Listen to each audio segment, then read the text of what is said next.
Aminado ang inarestong Russian vlogger na for the content lang ang kanyang video na nagbabantang magpapakalat ng HIV sa Pilipinas. Ang isa pang Russian content creator na nauna ng pinadeport dahil sa pambabastos naman ng mga Pinoy, nagawa pang mag-video sa loob ng piitan. 3 tauhan ng Bureau of Immigration ang sinibak dahil dyan. May report si Ian Cruz. Kuha ito ng Russian vlogger na si Vitaly Sadorovetsky sa loob ng detention facility ng Bureau of Immigration. Every day, same Look at that.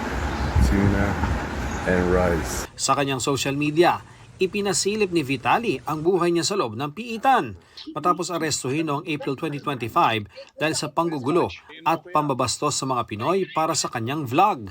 Ipinost niya ang mga video matapos ipa-deport nitong weekend at makauwi ng Russia.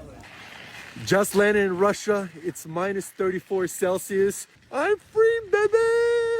Blacklisted na sa Pilipinas si Vitaly. Pero ang tanong ngayon, paanong nakapag-record pa ang vlogger habang nasa piitan?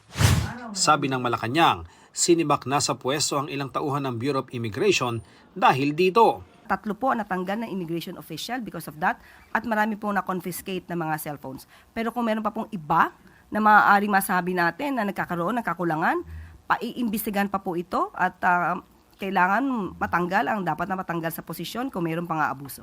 Kuha raw ang video nung unang bahagi ng detention ni Vitaly.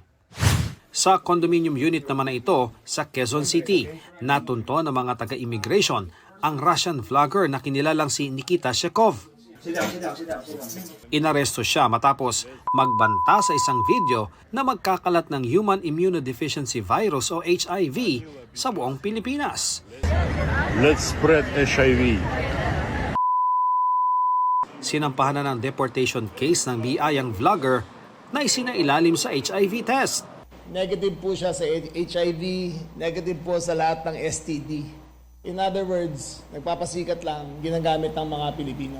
Kung magkaroon po siya ng local case, aantayin po natin na matapos at magkaroon ng resolusyon yung local case na yon. Kung siya po ay hatulan ng korte ng pagkakakulong, we would have to wait po until ma-serve niya yung sentensya dito sa Pilipinas before po natin ma-implement yung deportation. Sinabi ng Russian vlogger sa GMA Integrated News na matagal na siyang gumagawa ng videos para sa mga Pilipino kung saan nakakabasa siya ng mga komentong "Stop spreading your viruses, foreigner" o "HIV alert". Kaya naisip daw niyang gawin ang spread HIV video para makakuha ng atensyon. Inakala raw niyang magiging meme ito at tatanggapin ng kanyang Filipino audience ang kanyang dark humor. Kaya ng pagtanggap sa kanyang content sa Russia at Amerika. Hindi raw siya hihingi ng tawad sa ginawa niyang video pero mas naiintindihan na raw niya ngayon ang standards ng mga Pilipino at nirerespeto ito. Bukod kay Shekov, hinuli at kinasuhan din ang Estonia national na si Sim Rosipu sa Dumaguete City. Umiikot po siya sa Dumaguete at sabi niya at nagpa-vlog siya. Kaya sabi niya na lahat ng Pilipino ay unggoy. The guys, they look so monkish sometimes. Like so monkey face. Ani Remulla, overstaying na ang Estonian na dapat ay hanggang January 1 lang sa bansa. Dadalhin sa trial court ang Banyaga na naharap sa Anti-Photo and Video Voyeurism Act of 2009 at paglabag sa Anti-Cybercrime Law. Kung ang mga dayuhan na to ay ginagago tayo, ay hindi natin aatrasan to.